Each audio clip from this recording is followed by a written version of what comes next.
येड लागलं प्रेमाचं या मालिकेचा 13 नोव्हेंबरचा भाग तुम्ही ऐकत आहात. सुरुवातीला आपण पाहत आहोत जय रायाला म्हणत असतो, तू ना फक्त हात उचलू शकतोस, मला मारू नाही शकत, कारण तुझी चावी ना माझ्या हातात आहे. अरे तुझीच काय, मंजिरीच्या आई वडिलांची, सगळ्यांची चावी माझ्या हातात आहे. मी अशी चावी फिरवली ना की तुम्ही सगळे माझ्यासमोर डुगू असे नाचणार, मला हवं ते करणार. आणि हे फक्त ना ट्रेलर आहे, पुढे पुढे बघ मी काय करतो ते. पण तू घाबरू नको हा, मी लग्नाला बोलवेन तुला, कारण मला बँडवाल्याची गरज आहे ना. बँड तर तुझा वाजणार आहे जय, आणि तोही लवकरच. राया आता जयला म्हणतो, वेळ आली ना की बरोबर तुझा कार्यक्रम करणार.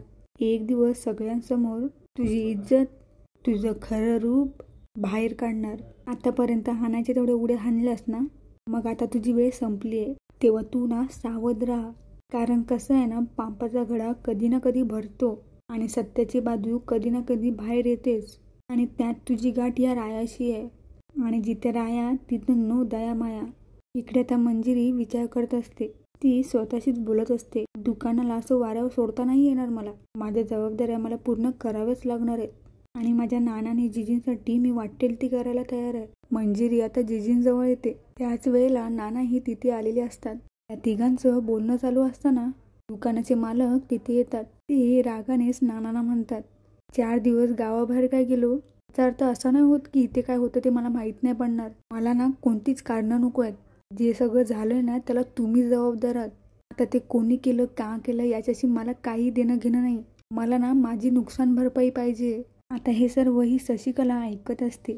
तिला हे सर्व पाहून खूप आनंद होत असतो. ती आता स्वतःशीच बोलू लागते, याला म्हणतात तवा गरम असताना त्यावर फोडणीचा तडका.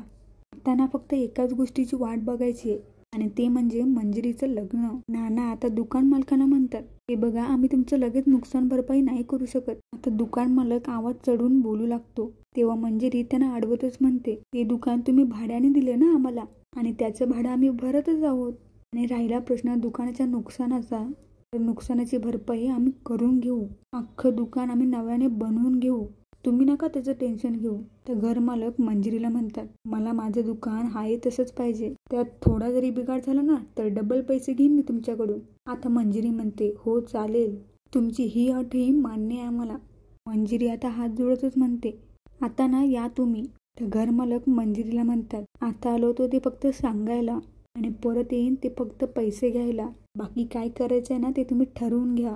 असं म्हणून ते तिथून निघून जातात. नाना आता मंजिरीला म्हणतात, अगं हे कसं शक्य आहे, दुरुस्तीचा खर्च आपण कसा करणार आहोत, एवढे पैसे आहेत का आपल्याकडे.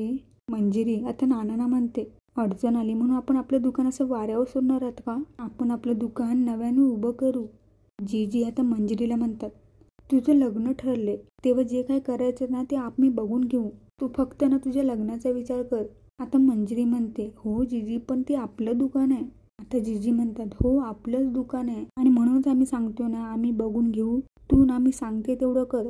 इकडे तर राया एका माणसाला बोलवतो, आणि तो त्या माणसाला जयची पूर्ण भूतकाळामधली माहिती काढायला सांगतो. त्याच वेळेला रायाला आता मंजिरी दिसते, आणि तो मंजिरी जवळ जातो.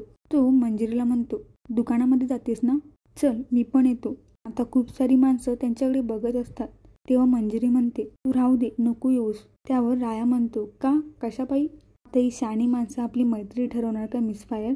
तर मंजिरी म्हणते, आपली मैत्री आहेच की, आणि ती राहणारच आहे. आपल्या मैत्रीमुळे माझ्या नानाजीजींना काही सहन करावं लागणार असेल. राया आता मंजिरीला म्हणतो, नशीबवान आहे तर तुझी नानानी जीजी एवढी भारी मुलगी भेटली त्यांना. मंजिरी रायाला म्हणते, प्रश्न आपल्या मैत्रीचा आहे. कोणाच्या बोलण्यामुळे किंवा आपल्या न भेटण्यामुळे आपल्यातली मैत्री तुटणार थोडीच आहे. आता तिथे उभी असलेली रिकामटेकडी माणसं बोलू लागतात. आता तर ही रस्त्यात पण बोलू लागली, आज ना अब्रू कशाला घाबरू अशातली गत आहे यांची. त्या दोघांनी ना नुसता कहर केलाय. राया आता त्यांच्याकडे रागानेच बघू लागतो. त्यांचं असं बोलणं ऐकून मंजिरी रायाला म्हणते, बरं राया चल मी निघते. तेव्हा राया मंजिरीला अडवत म्हणतो, जर आपल्याच मनात खोट नसेल ना तर जगाला घाबरायची काय गरज आहे, आणि जग काय बोलतंय ना त्यावर आपली मैत्री टिकत नाहीये.